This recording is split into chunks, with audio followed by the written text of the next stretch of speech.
बिस्मिल्लाहिर्रहमानिर्रहीम। हम जो है वो ग्रेविटेशन चैप्टर के एमसीक्यूज करने के लिए जा रहे हैं, जो बेसिकली आपके लिए हेल्पफुल होंगे अगर हम जो है वो इसको अपनी एग्ज़ाम प्रिपरेशन के रिलेटिवली देखें तो ये हमारे लिए खासे हेल्पफुल हो सकते हैं। तो इसमें से मैं एक एक करके आपको बताता चला जा रहा हूँ और इसे देखते जाइए, ठीक है बेटा। एक मिनट। अब एमसीक्यू नंबर 1 है,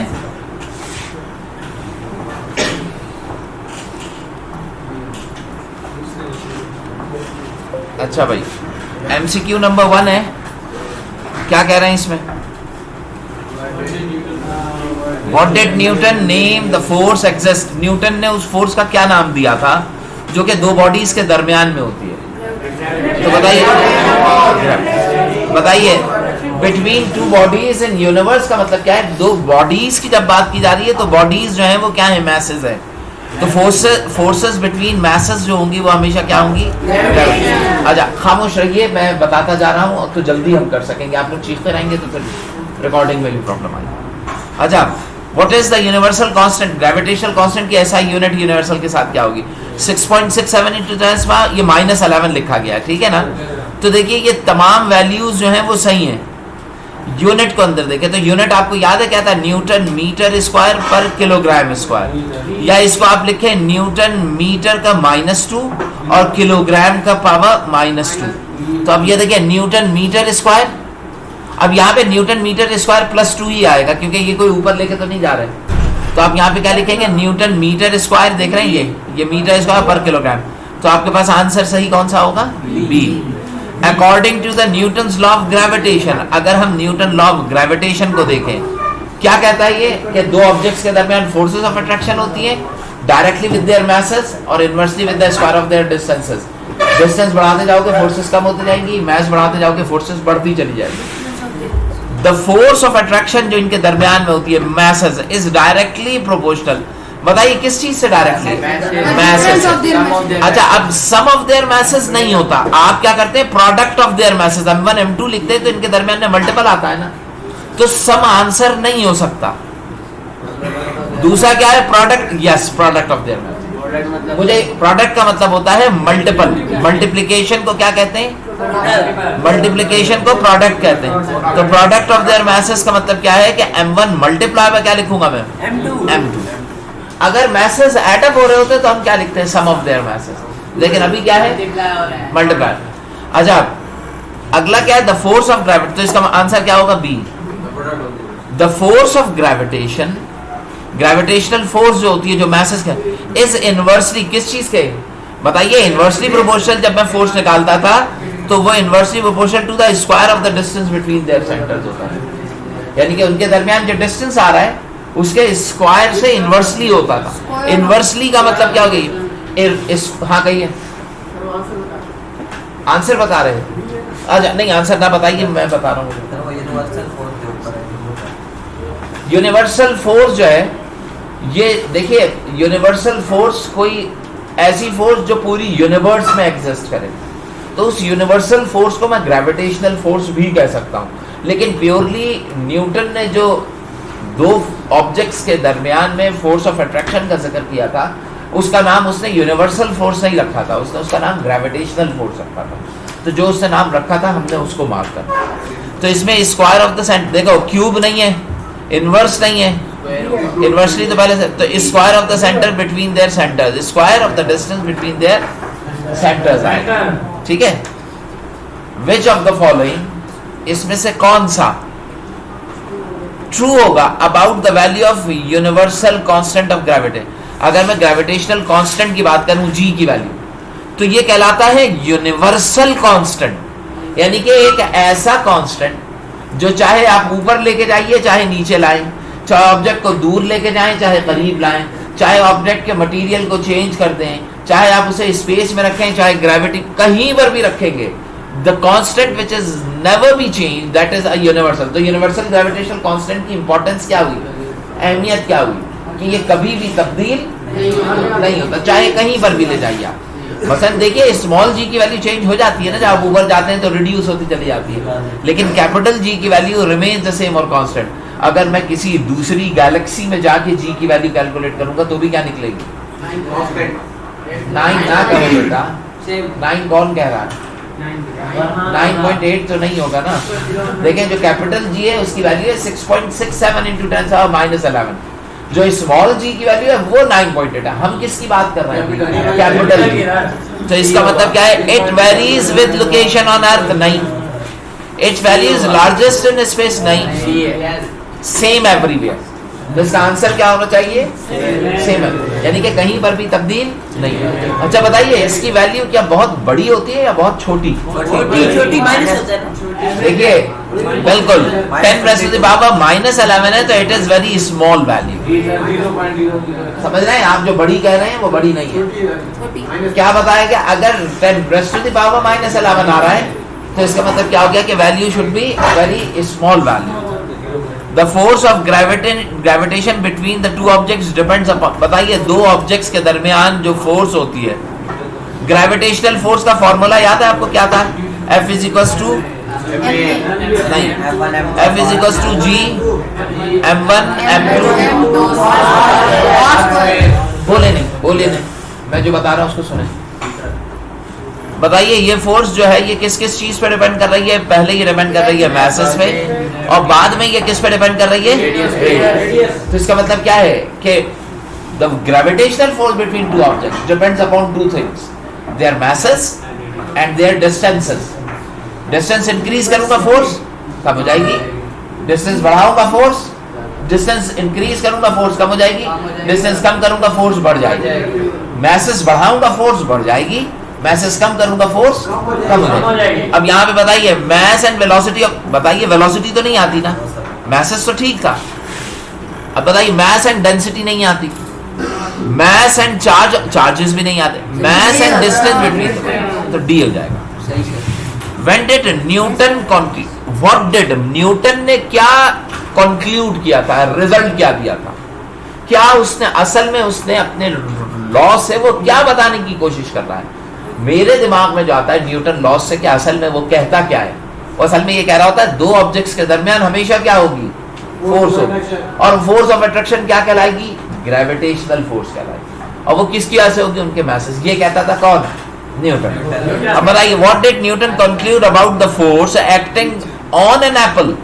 एक सेब जब उसके सर पे गिरा था तो उसने क्या कंक्लूड किया था कि अर्थ ने उस सेब के ऊपर क्या चीज अप्लाई की है? और वो ग्रेविटेशनल फोर्स क्यों कहलाई? क्योंकि अर्थ में भी मैस था और एप्पल में भी क्या था? तो दोनों ने एक दूसरे को अपनी तरफ क्या किया? अट्रैक्ट किया। तो बताइए the force keep the moon is orbiting, Apple हो चाहे वो मून हो, उन दोनों फोर्सेस के मुताल्लिक न्यूटन ने क्या कहा था कि this force is a gravitational force और attractive force which attracts the apple as well as the moon which is orbiting around the earth।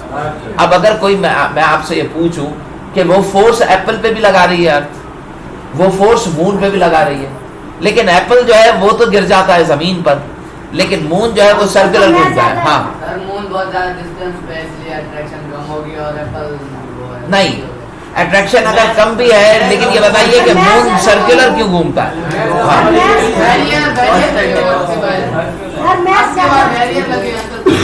नहीं, मून का मैस ज्यादा है तो देखिए मेरी एक बात सुनिए, ये हमेशा से मैं बताने की कोशिश करता रहा हूँ कि पहले क्वेश्चन को सुना कीजिए, एकदम से आंसर। यहाँ पे हम लोगों का जो कॉन्सेप्ट बन गया ना वो ये कि कौन पहले जवाब देगा। भाई उसको सुनो, जवाब वो दे चुका है और मैं तुमसे पूछूंगा ना क्या जवाब दिया था उसने, तो आपको नहीं पता लगेगा। अभी मैंने आपसे क्या सवाल किया कि फोर्स एप्पल पे लगी थी, जमीन पे गिर गया सेब, वही फोर्स चांद पर भी लग रही है ना, लेकिन वो जमीन पे क्यों नहीं गिर रहा? अब अगर वो जमीन पे नहीं गिर रहा है तो क्या कर रहा है चांद? ग्रेविटी चांद पर भी लग रही है, ग्रेविटी सेब पे भी लग रही है। सेब जमीन पे गिर गया, चांद जमीन पे नहीं गिरा। अब सवाल यह है कि सेब तो जमीन पे गिर गया, चांद के साथ क्या हुआ? क्या चांद वहीं रुका हुआ है? क्या कर रहा है? जब वो रिवॉल्व कर रहा है, जब वो सर्कुलर ऑर्बिट में घूम रहा है, तो इसका मतलब क्या है? उस पे जो ग्रेविटेशनल फोर्स लग रही है वो ग्रेविटेशनल के साथ साथ और कौन सी बन गई है, सेंट्रीपिटल बन गई, जिसकी वजह से वो क्या कर रहा है। तो क्वेश्चन में यही कर रहा है कि कंक्लूड करें अगर आपके मून और इनके ऊपर, इसलिए तो conclude they are completely unrelated, यानी कि चांद पे लगने वाली फोर्स और मून पे लगने वाली फोर्स में आपस में कोई लिंक नहीं। लिंक है, अर्थ है लिंक, अर्थ चांद पर भी फोर्स लगा रही है और किस पे लगा रही है, मून पे भी फोर्स लगा रही है और एप्पल पे भी लगा रही है, तो लिंक हुआ ना। तो इसका मतलब क्या है, दोनों एक दूसरे से रिलेटेड हैं, they are opposite in nature.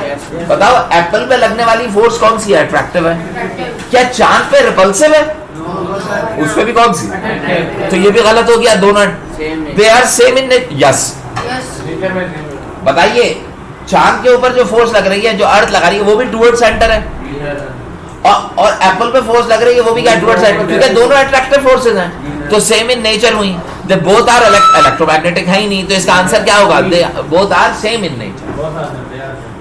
अब ये बताइए क्या करिए, सेम इन नेचर है तो दोनों कौन सी फोर्सेस हैं, ग्रेविटेशनल फोर्सेस हैं, ग्रेविटी फोर्सेस कहलाएं। लेकिन मैंने अभी आपको बताया चांद क्यों नहीं गिरता, because the gravitational force is acting just like a centripetal force.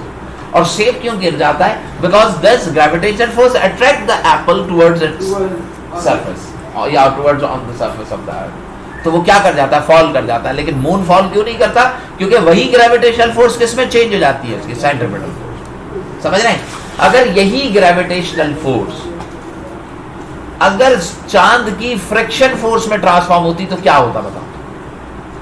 अगर यही समझे, अगर यही ग्रेविटेशनल फोर्स चांद की फ्रिक्शन फोर्स में ट्रांसफॉर्म होती, नहीं मैं ये ऑपोजिट नहीं कह रहा हूं, मैं आपसे कंक्लूजन मांग रहा हूं, अपने दिमाग को खोलें, सवाल में कैद मत रहें।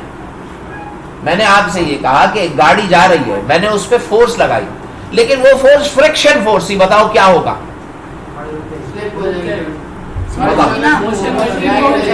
क्या गाड़ी अपनी मोशन को कंटिन्यू कर सकेगी।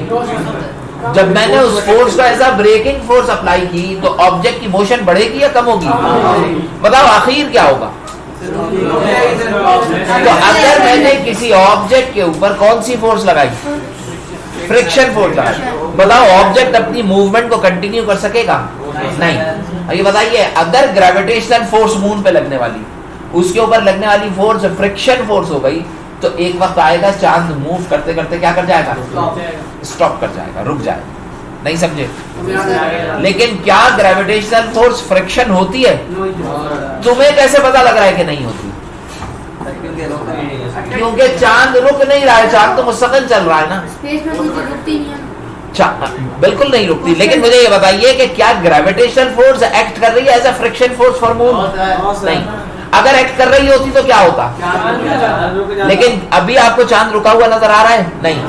आपकी ऑब्जर्वेशन क्या है कि चांद कैसे मूव कर रहा है, सर्कुलर ना, इस वजह से वो ग्रेविटेशनल फोर्स एक्ट कर रही है एज अ सेंट्रीपिटल फोर्स। समझ रहे हैं। अगर तुम्हें चांद ऐसे पिचकता हुआ दिखाई दे रहा होता, दब रहा होता, तो वो फोर्स जो किसी ऑब्जेक्ट को दबा देती है उसको हम स्ट्रेस फोर्स कहते हैं, तो वो फोर्स कौन सी बन जाती, स्ट्रेसिंग फोर्स बन जाती। अगर चांद ऐसे घूम जाता तो वो टर्निंग फोर्स बन जाती, टॉर्क बन जाती। लेकिन अभी चांद कैसा दिखाई दे रहा है आपको, सर्कुलर ऑर्बिट में, तो उस फोर्स को मैं कौन सी बोल रहा हूं, तो इसके अंदर क्या होगा, they both are same in nature. समझ गए। The weight of an object, किसी ऑब्जेक्ट का जो वेट होता है वो किसकी वजह से होता है, क्या मैग्नेटिक फोर्स होती है, इलेक्ट्रिक, न्यूक्लियर, ग्रेविटेशन, कौन सी फोर्स, ग्रेविटेशन। अगर मैं तुमसे पूछूं कि बताओ न्यूक्लियर फोर्स क्या कर रही होती है, तो क्या करोगे, न्यूक्लियर फोर्स कहां होगी, किसी एटम के न्यूक्लियस के अंदर हो, किसी एटम के सेंटर पार्ट न्यूक्लियस के अंदर। अब मुझे बताओ, अगर मैं कहता हूं न्यूक्लियर फोर्स, तो इसका मतलब क्या है, अगर वो फोर्स न्यूक्लियस के अंदर है तो न्यूक्लियस में तो पार्टिकल्स होते हैं ना, वो पार्टिकल्स को स्प्रेड हो जाना चाहिए ना, फट जाना चाहिए, दूर होना चाहिए। लेकिन न्यूक्लियस एक खास शेप में दिखाई देता है, तो मैं क्या कहूंगा कि वो फोर्स जो होगी वो कौन सी फोर्स कराएगी, न्यूक्लियर फोर्स। न्यूक्लियस को गैदर रखती है, क्या रखेगी, गैदर रखेगी। आगे देखिए भाई, तो इसका आंसर क्या होगा, ग्रेविटेशन। एक सेकंड बेटा, क्वेश्चन रोकिएगा भी। What happened to the gravitational force, बताइए ग्रेविटेशनल फोर्स के साथ क्या होगा between two objects if distance is doubled. बताइए अगर मैं ग्रेविटेशनल फोर्स कम देगी। देखें अब मैं आपको बता रहा हूं, जब ये लफ्ज देखिए आप ये जानते हैं कि ये क्या हो जाएगी, रिड्यूस हो जाएगी। क्या हो जाएगी? ये तो मुझे अगर डिस्टेंस बढ़ा दोगे तो फोर्स क्या हो जाएगी, रिड्यूस हो जाएगी। लेकिन चूंकि ये वर्ड सुने भाई क्या बता रहा हूं, चूंकि ये वर्ड डबल्ड इस्तेमाल कर रहा है, 2 गुना हो गई है, तो आपने भी इसको फ्रैक्शंस में डिफाइन करना है। आपने भी इसको ट्वाइस डबल, या तो आप इसे डबल कहें या ट्रिपल कहें या 1/2 कहें, 1/4 कहें, 1/6 कहें, ये नहीं कहें कि रिड्यूस हो गई। आपने क्या करना है, एक सर्टेन नंबर शो करना है कि कितने टाइम्स ये रिड्यूस हुई है। तो अब हाँ 4 कैसे 4 आएगा, अब ये मैं बता रहा हूं। देखिए पहले फोर्स कैसे थी, देखिए इसको कैसे किया जाता है, क्या थी, G(F1) M2 ओवर R। बताओ डिस्टेंस जो था, डिस्टेंस यहाँ पे क्या है, R है ना। आपने क्या कहा, डिस्टेंस को क्या कर दिया गया है, डबल कर दिया गया। अब बताइए भाई G ऐसे ही रहा, M1 भी ऐसे ही रहा, M2 भी ऐसे ही रहा, डिस्टेंस डबल करने का मतलब क्या है, जो R था वो क्या कर दिया मैंने, 2R, और इसका मैंने क्या कर दिया, तो ये बन जाएगा G(M1) M2 ओवर R²। और जो यहाँ का 4 था इसको आप बाहर निकाल लें तो बाहर 4 ऐसे आ जाएगा। यहाँ पे जो 4R के साथ मिला के लिखा था आपने, इसको आपने बाहर कर लिया। तो अब बताइए ये किसके, 1/4, और ये वाली चीज किसके बराबर है, फोर्स के। तो इसका मतलब क्या है, जो प्रीवियस फोर्स आ रही है उसका ये कितना हो जाएगा, 1/4 हो जाएगा। कितना हो जाएगा, 1/4 का मतलब क्या है, क्वार्टर हो जाएगा। तो इसके अंदर आप क्या लिख लेंगे, क्वाड्रपल्ड। अगर ये डबल की जगह ये होता ट्रिपल, क्या होता, ट्रिपल। अगर ये 3 टाइम्स होता, नहीं, अगर ये 3 टाइम्स होता तो 3 का स्क्वायर क्या हो जाता, तो आपका आंसर होता 1/9 टाइम का। ये होगा ये आपका है। देखें अब ये बताइए 1/4 D, आप देखिए इट्स क्वाड्रपल्ड। अच्छा क्वाड्रपल्ड का मतलब होता है 4 टाइम्स। हाँ ये गलत बता गया मैं आपको। तो ये इसका आंसर क्या होगा, हाफ एंड बिकम 4 टाइम्स। ये इट इज हाफ्ड एंड ये हाफ हो जाएगी फोर्स, ये हाफ्ड नहीं लिखा है, इट बिकम्स 4 टाइम्स वीकर, ये आंसर होगा। ये गलत लिख दिया है, इट्स हाफ्ड नहीं लिखना है आपका, समझ आए। आपने क्या करना है, इसको लिखना है इट 4 टाइम्स वीकर लिख दें आप, 4 गुना कम हो जाएगी, यानी कि 1/4 हो जाएगी। समझ गए। Which factor does not effect, बताइए वो कौन सा फैक्टर है जो, बताइए कौन कौन से फैक्टर इफेक्ट करते थे, मैस एंड डिस्टेंस।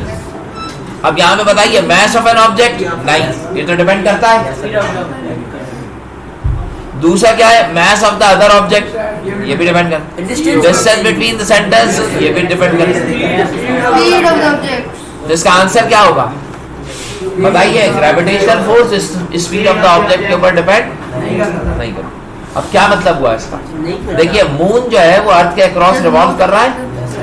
अगर वो अपनी रफ्तार बढ़ाने लगे तो क्या मैं ये कहूंगा कि उसकी ग्रेविटेशनल फोर्स बढ़ रही है, नहीं। तो रफ्तार बढ़ाने से ग्रेविटेशनल फोर्स इंक्रीज नहीं हो। What effect does an increase in mass, बताइए क्या फर्क पड़ेगा अगर मैं मैस को क्या कर दूं, इंक्रीज कर दूं, ग्रेविटेशन। बताइए if we increase a mass gravitation force.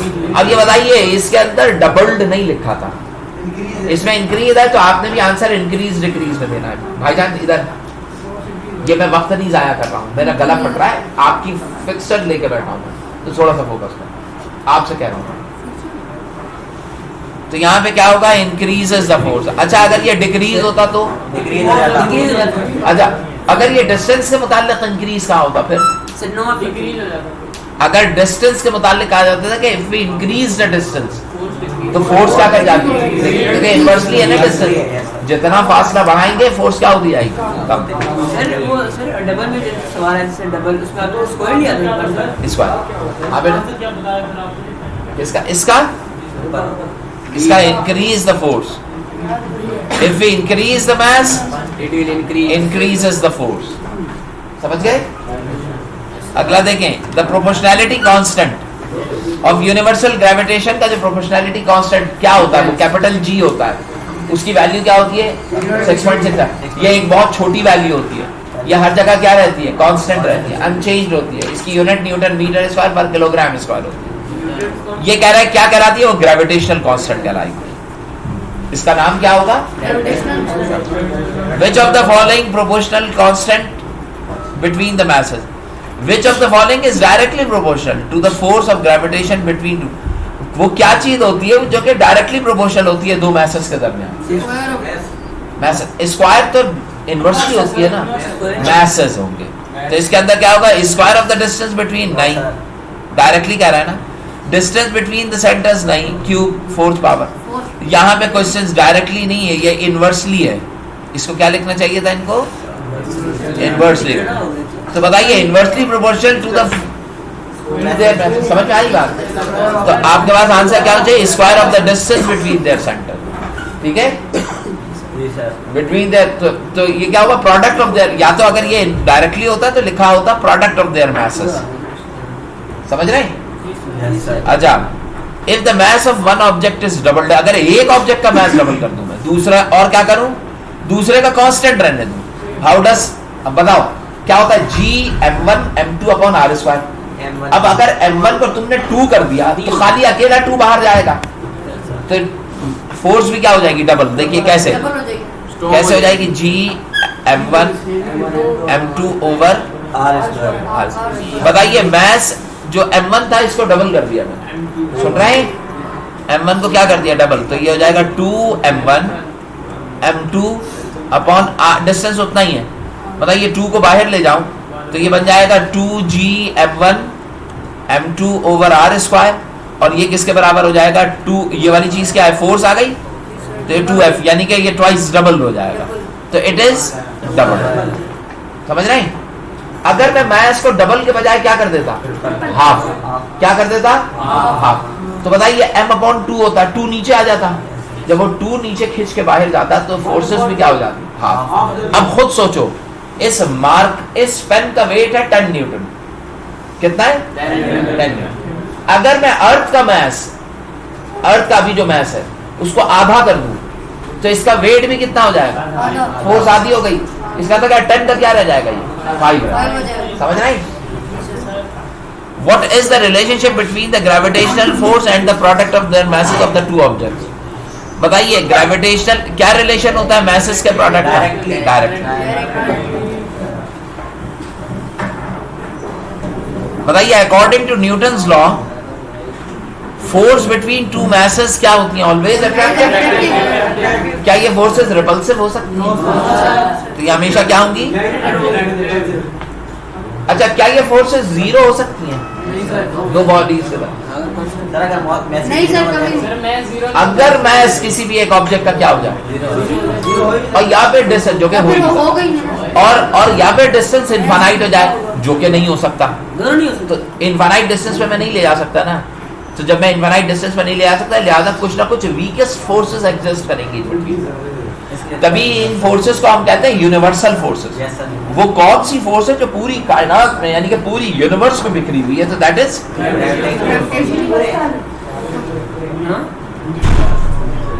What is the direction of gravitational force between two masses? क्या होती है? बताइए, दो ऑब्जेक्ट्स के दरमियान टुवर्ड्स ईच अदर एक दूसरे को अट्रैक्टिव होती है ना. ये भाई, एक ऑब्जेक्ट अगर मैं ऐसे बनाता हूँ, दूसरा ऐसे बनाता हूँ, तो इनकी फोर्स ऑफ अट्रैक्शन क्या होगी? इस तरीके से बनेगी. सेंटर ऑफ मास से होता है. तो क्या होगा? From smaller mass to larger, नहीं. From larger mass to smaller, नहीं. From the centre of masses to the centre of other mass, yes. एक सेंटर ऑफ मास से दूसरे सेंटर ऑफ मास की तरफ होगी, और टेंजेंशियल भी नहीं होगी. Which of the following is about the force of gravitation between the two? Is true. Only depends upon their one mass, on the mass of one body. नहीं. Mass of other body नहीं. Both bodies, हाँ. Independent तो हो ही नहीं सकती ना. तो इसका आंसर क्या होगा? ठीक है. What happened to the force of gravitation between the two bodies if the distance between them is tripled? अभी बताइए, डिस्टेंस ट्रिपल किया जाएगा तो नीचे जो 2r था वो क्या हो जाएगा? 3r का स्क्वायर क्या होगा? तो ये 1/9 हो जाएगी. What happened to the gravitational force between the two masses if masses are both doubled while the distance remains constant? Distance masses दोनों के डबल कर दिया जाए, यानी कि क्या हो? Gm1 भी 2m1 हो जाए और m2 भी क्या हो जाए? दोनों को डबल कर दे.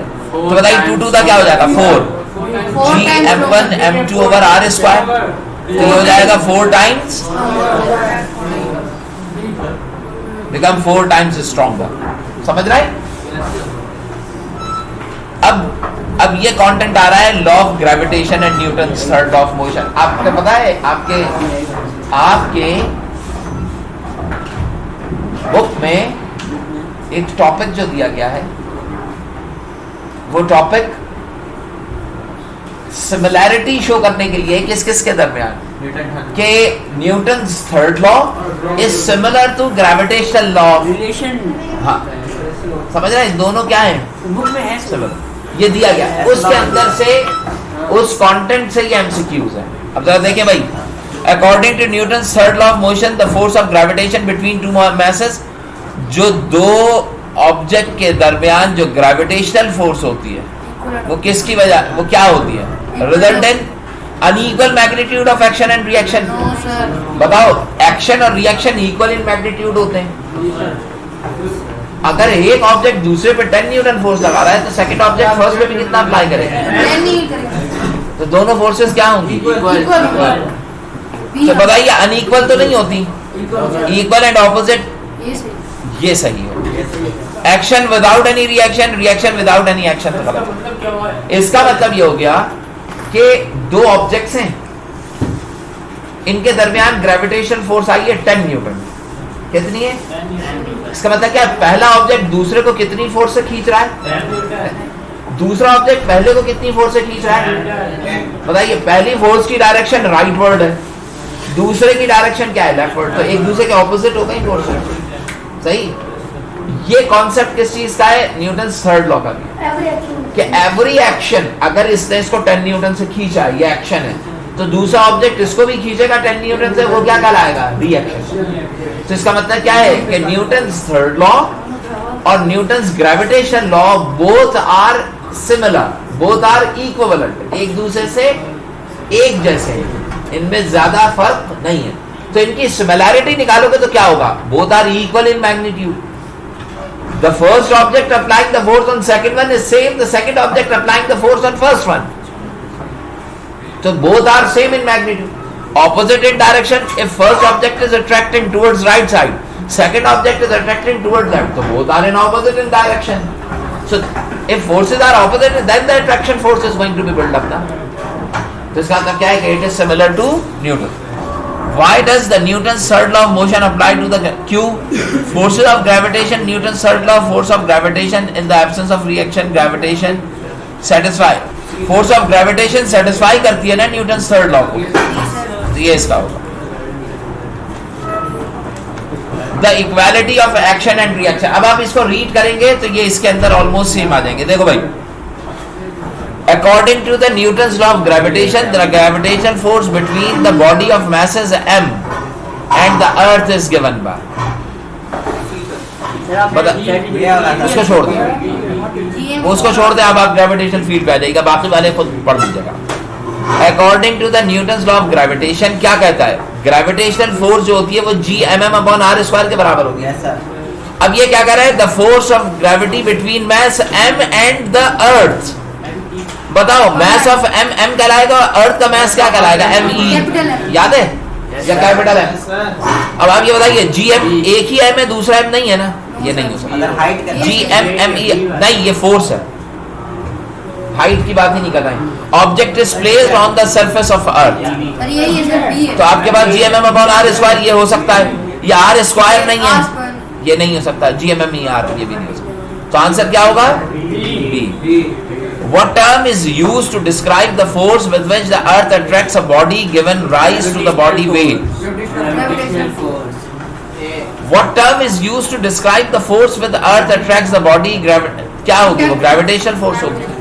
कोई भी ऑब्जेक्ट अर्थ का जो वेट होता है वो उसकी ग्रेविटेशनल फोर्स है, और ग्रेविटेशनल फोर्स होती है वो उसके वेट की वजह से होती है, दोनों एक दूसरे के related. The term which describes the gravitational force acting on a body whether it is in contact with the earth or not, वो क्या कहलाएगी? अब ये बताइए, द टर्म वो टर्म जो कि डिस्क्राइब करे किस चीज को? ग्रेविटेशन। अब मुझे एक बात बताओ, कुछ फोर्सेस कांटेक्ट होती हैं, कुछ नॉन कांटेक्ट होती हैं। बताइए ग्रेविटेशनल फोर्स कांटेक्ट होगी या नॉन कांटेक्ट? क्यों? तब भी हो रही होती है वो। अच्छा, इसके अलावा कांटेक्ट इस वजह से भी है कि ग्रेविटेशनल की क्या फील्ड बनती है। आप कहते हो ना ग्रेविटेशनल फील्ड, अर्थ की ग्रेविटेशन। जब भी मैं वर्ड फील्ड का यूज करूं वो फोर्स हमेशा क्या बन जाएगी? Non contact. कौन सी बन जाएगी? Non contact. तो इसका मतलब क्या है? ग्रेविटेशन। अब मैं पेन को यहां से गिराऊं तो जब ये हवा में गिर रहा होगा तो इससे टच हुआ होगा क्या अर्थ से? नहीं, लेकिन अर्थ फोर्स लगा रही होगी ना। तो इसका मतलब क्या है? ग्रेविटेशनल फोर्स कौन सी फोर्स है? Non contact. तो ये कांटेक्ट फोर्स तो नहीं हो सकती, क्या होनी चाहिए? Non contact. फील्ड फोर्स कहलाएगी यकीनन। मैंने अभी आपको बताया था कि नॉन कांटेक्ट फोर्स जो होती है, नॉन कांटेक्ट, उसको हम कौन सी कहते हैं? उसको हम फील्ड भी कहते हैं। उसको हम कौन सी फोर्स कहेंगे? फील्ड। तो आंसर क्या हो जाएगा इसका? ए। इलेक्ट्रोमैग्नेटिक नहीं होगी, फ्रिक्शन भी नहीं होगी। इलेक्ट्रोमैग्नेटिक क्यों नहीं होगी? क्या इलेक्ट्रोमैग्नेटिक मैग्नेटिक फोर्स की डेरिवेशन के रिलेटिव लेते हैं, लेकिन किसी हद तक इलेक्ट्रोमैग्नेटिक भी इसका आंसर हो सकता था, लेकिन वो एक अलग है। हाँ, फील्ड फोर्स के बाद अगर सेकंड कोई ऑप्शन नहीं होता तो फिर मैं electromagnetic. What is the direction of gravitational force? की डायरेक्शन क्या होगी? Towards centre. Respect to the earth centre. बताइए, अर्थ ऐसे है ना, कोई भी ऑब्जेक्ट जब गिर रहा होगा तो अर्थ की तरफ होगी, अर्थ से अवे होगी, क्योंकि अर्थ मैसिव ऑब्जेक्ट है। तो हाँ, तो क्या होगा? आउटवर्ड या साइडवे या towards the centre. What happened to the gravitational field on move farther away? अगर मैं बहुत अर्थ से दूर जाना शुरू करूं, अब ये बताइए तो क्या होनी चाहिए? अच्छा, तुम्हें इसमें ये कैसे पता लग रहा है कि ये वीकर हो रही है? बताओ, पॉइंट ए पे फोर्स ज्यादा होगी या पॉइंट बी पर? बताइए, ए पे कम कैसे पता लग रहा है? नहीं, और क्या? नहीं, और किस चीज का? नहीं, और बताओ। है रेडियस नहीं, ऑब्जेक्ट से डिस्टेंस ज्यादा हो गया। इसके लिए जो सबसे अहम चीज होती है ना चेक करने के लिए, मैंने पहले भी बताई थी आपको, अभी भी समझ लें। ये जो फील्ड ऑफ फोर्सेस बनाई है, जो फील्ड है, बताओ इस फील्ड से इस पॉइंट का डिस्टेंस बढ़ गया या कम है? बढ़ गया ना। तो इसका मतलब क्या है? फील्ड की डेंसिटी क्या हो गई है? कम हो गई है, less dense. If the point having very longer distance with the field forces, तो A के ऊपर ग्रेविटेशनल फोर्स क्या हो जाएगी? कम हो जाएगी। और B के ऊपर ज्यादा क्यों? क्योंकि B इससे क्या है? क्लोज है। सर, अर्थ से भी क्लोज है और ग्रेविटेशनल फील्ड ऑफ फोर्सेस जो है उससे भी वो पॉइंट क्या है? क्लोज है। नहीं समझे? अब एक और चीज समझो, ग्रेविटेशन फील्ड जब अर्थ से ओरिजिनेट होगी तो करीब करीब होंगी, तो फील्ड की डेंसिटी क्या होगी? ज्यादा। जैसे जैसे तुम ऊपर जाते आते हो तो डेंसिटी ऑफ फील्ड क्या होती जाती है? क्योंकि बिखरती चली जाएंगी। अब इतने बड़े रीजन में कम आ रही है, पहले इतने बड़े रीजन में क्या थी? ज्यादा। समझ रहे? तो इसका आंसर क्या होगा? What happened to the gravitation? It move farther away, it remains constant. नहीं, कांस्टेंट कब रहती है? When becomes parallel. अगर ये एक दूसरे के क्या हो? पैरेलल। Become stronger? नहीं, वीकर, हल्की हो जाएगी। रिवर्स तो नहीं हो। What is the unit of? देखो भाई, ये दिमाग में घुसा लें, फिट कर लें अच्छी तरीके से। क्या कि आपके पास ग्रेविटेशनल, सुनो, ग्रेविटेशनल फील्ड स्ट्रेंथ, देखो मैं बार बार कह रहा हूं, उसको दिमाग में रखिएगा। इसका मतलब क्या है कि ये मुमकिन है कि पेपर में आए। ग्रेविटेशनल फील्ड स्ट्रेंथ और acceleration due to gravity both are same. Acceleration due to gravity. अब बताओ, एक्सेलरेशन ड्यू टू ग्रेविटी क्या कहलाता था? Small G. तो बताइए, ये स्मॉल जी और ग्रेविटेशनल स्ट्रेंथ ये both are the same. Gravitational field strength earth की कितनी होती है? 9.8 मीटर पर सेकेंड स्क्वायर। और ग्रेविटेशनल फील्ड स्ट्रेंथ जो होती है, अगर मैं W = mg लिखता हूं तो इसमें से अगर मैं G की वैल्यू निकालूं तो G किसके बराबर आएगा? W/m। W की यूनिट क्या हुई? न्यूटन। और मास की यूनिट क्या हुई? किलोग्राम। ग्रेविटेशनल फील्ड स्ट्रेंथ को न्यूटन पर किलोग्राम में भी मेजर करते हैं, मीटर पर सेकंड स्क्वायर में भी मेजर करते हैं। ये दोनों क्या हैं? सेम है। तो अब आप ये बताइए इसका आंसर क्या होगा? न्यूटन पर किलोग्राम। लेकिन अगर यहां पर सुनो, अगर यहां पर लिखा होता मीटर पर सेकंड स्क्वायर तो ये दोनों आंसर पॉसिबल होते, क्योंकि G की वैल्यूज दोनों होती हैं, लेकिन एक दोनों नहीं दिया जाते ना दोनों। इसका मतलब ये हो गया कि ये 4 ऑप्शन होते हैं और फिर आंसर में लिखा होता है, ए में लिखा होता है A and B, only A, only B, ऐसे लिखा होता आंसर, तो फिर आप उसमें मार्क कर सकते हैं। What is the value of gravitational field strength near to the surface? नहीं आएगा इधर, ये आएगा नहीं पेपर में, लेकिन इससे रिलेटेड बहुत सारी चीजें पूछी हुई होंगी, कॉन्सेप्ट होगा तो। अब gravitation field strength near the surface क्या होती है? 9.8 ना, तो इसमें क्लोजेस्ट देखिए 9. तो आप क्या लिखें? न्यूटन मीटर पर किलोग्राम तो गलत हो गया, न्यूटन पर किलोग्राम सही है, न्यूटन मीटर किलोग्राम, न्यूटन पर किलोग्राम, तो ये गलत हो जाएगा, ये 10 ज्यादा था। तो आंसर क्या होगा? सी।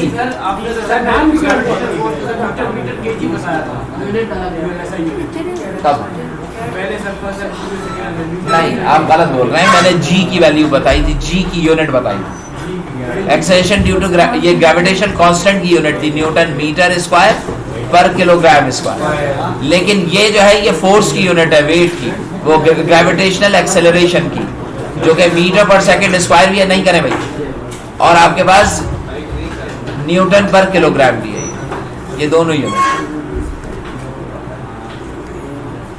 What does the value of G represents in context with the gravitational field के context में? Value of G, small g किस चीज का represent?